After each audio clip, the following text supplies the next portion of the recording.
ஆண்டவருக்குள்ள என்ன நடந்தது மட்டும் தெரிஞ்சுன்னா மனது சமாதானம் உள்ள மனதா இருக்கும். வேற எதையும் கேட்காதீங்க, எதையும் சிந்திக்காதீங்க. உண்மைகளோ கற்புள்ளவைகளோ நற்கீர்த்தி எதுவோ புண்ணியம் எதுவோ புகழ் எதுவோ அதையே சிந்திச்சுக்கிட்டு இருங்க. மைண்ட் சமாதானத்தோடு இருக்கும். மைண்ட் சமாதானத்தோடு இருக்குன்னா பாடி சமாதானத்தோடு இருக்கும். பிலிப்பியர் சொல்லுகிறாரு, நீங்கள் ஒன்றுக்கும் கவலைப்படாமல் எல்லாவற்றும் குறித்த விண்ணப்பங்களை ஸ்தோத்திரத்தோடு கூடிய ஜெபத்தினாலும் வேண்டுதனாலும் தேவனுக்கு தெரியப்படுத்துங்கள். ஸ்தோத்திரத்தோடு கூடிய வேண்டுதல். பிரச்சனை இருக்கு, போராட்டம் இருக்கு, ஆண்டவரே இதுக்கு பதில் இது இருக்குன்னு சொல்லி தேங்க்ஸ் கிவிங் வந்துடும். அப்போ எல்லா புத்திக்கு மேலான தேவ சமாதானம் இருதயங்களையும் சிந்தைகளையும் ஆளும். இப்போ உள்ள வந்தாச்சு, தேவன்கிட்ட வந்தோம், பிரச்சனை இருக்கு, பிரச்சனைக்கான வாக்குத்தத்தம் இருக்கு. தேங்க்ஸ் கிவிங் மட்டும், ஆண்டவரே சுகமாக்குறதுக்காக நன்றி, என்னை செழிக்கடைய பண்ணதுக்காக நன்றி, என் வாழ்க்கையின் பிரச்சனைகள்லாம் தான் என்னை வெளியே கொண்டு வந்ததுக்காக நன்றின்னு சொல்றோம். இப்போ சமாதானத்துக்குள்ள வந்துட்டோம், ரெஸ்ட் மோடுக்குள்ள வந்துட்டோம். அதுக்கப்புறம் அங்கேயே இருக்கணும். அப்புறம் சொல்லிட்டு கடைசியாக சகோதரரே ஆரம்பிக்கிறார். கடைசியாக சகோதரன்னு சொல்லிட்டு ஒரு 10 வசனம் சொல்றாரு. கடைசியான கடைசி வசனம் இல்லை, அதுக்கப்புறம் 10-15 வசனம் பேசுறாரு. கடைசியாக சகோதரரே போடுப்பா.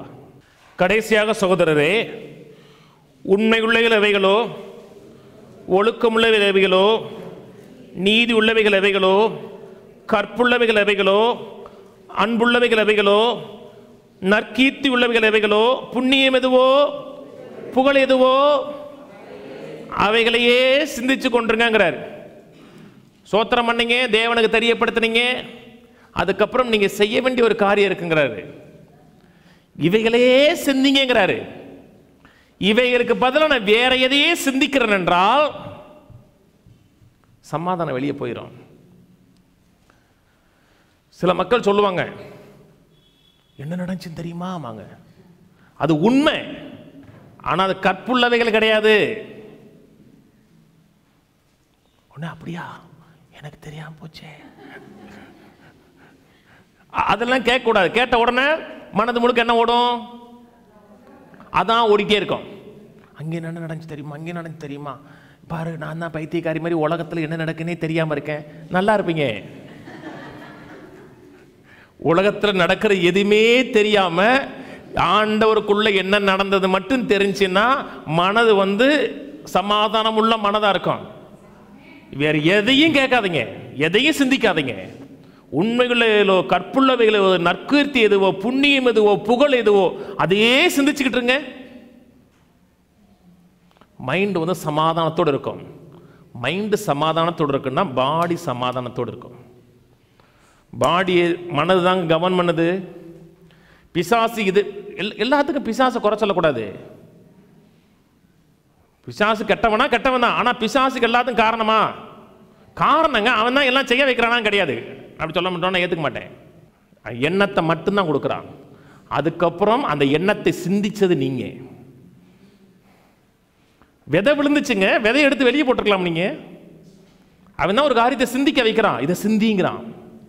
சிந்திச்சதுக்கு அப்புறம் அதையே சிந்திக்க வேண்டியதா இல்லை சிந்திக்க வேண்டியதா இல்லையாங்கிறது என்னுடைய பொறுப்பு.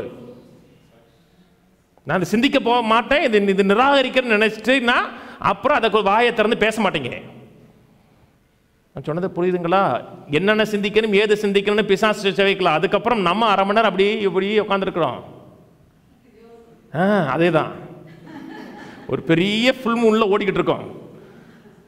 நல்ல காரியங்களை, தேவன் செய்த காரியங்களை, நன்மையான காரியங்களை சிந்திங்க, மனது பீஸ்ல இருக்கும். உங்களை பற்றி 1000 காரியங்கள் சொல்லுவாங்க, உன்னை பற்றி அவங்க அப்படி சொல்லிட்டாங்க. அதாவது நடக்காத காரியங்களை சொல்லும்போது நமக்கு கோவம் வரும். நடந்த காரியத்தை சொன்னோம்னா குற்ற உணர்வு வரும். ரெண்டுமே வரும் உங்களுக்கு. இது எல்லாருக்கும் தெரிஞ்சு போச்சா அப்படின்னு குற்ற உணர்வு வரும். ரெண்டுக்குமே ரெஸ்பாண்ட் பண்ணாதீங்க. குற்ற உணர்வுக்குள்ளேயும் போகாதீங்க. அப்படி இருந்துச்சுன்னா சரி செஞ்சிருங்க. நடக்காத காரியத்தை சொன்னான்னா கண்ணுக்கவே கண்டுக்காதீங்க, நீங்க மாட்டு போயிட்டு இருங்க. ஓட்ட 100 மீட்டர் டேஸ் ஓடுறாங்க தெரியுமா? 100 மீட்டர் டேஸ் ஓடும்போது ஸ்டேடியத்தில் 1000 பேர் பேசுவான். அதெல்லாம் கவனிக்கவே கூடாது. நம்முடைய கவனம் அந்த லக்கில் மட்டும் இருந்துச்சிங்கன்னா நீ ஈஸியாக அடிச்சிடலாம்.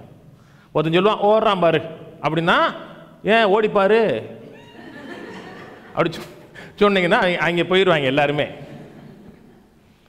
எந்த ரெஸ்பான்ஸும் கொடுக்கக்கூடாது. உங்கள் ட்ராக்கில் நீங்கள் வாட்டுக்கு ஓடிக்கிட்டு இருந்தால் 1000 எண்ணங்கள், அவன் இப்படி சொல்லிட்டானே, இவனுக்கு முன்னாடி அந்த வாழ்ந்து காமிக்கணுமே, அதெல்லாம் வேணாம். அவனுக்கு முன்னாடி நீங்கள் வாழ வேணாம், கர்த்தருக்கு முன்னாடி வாழணுங்க. அதே சிந்திச்சுக்கிட்டு இருந்தீங்கன்னா மைண்ட் ஷார்ப்பாக இருக்குங்க.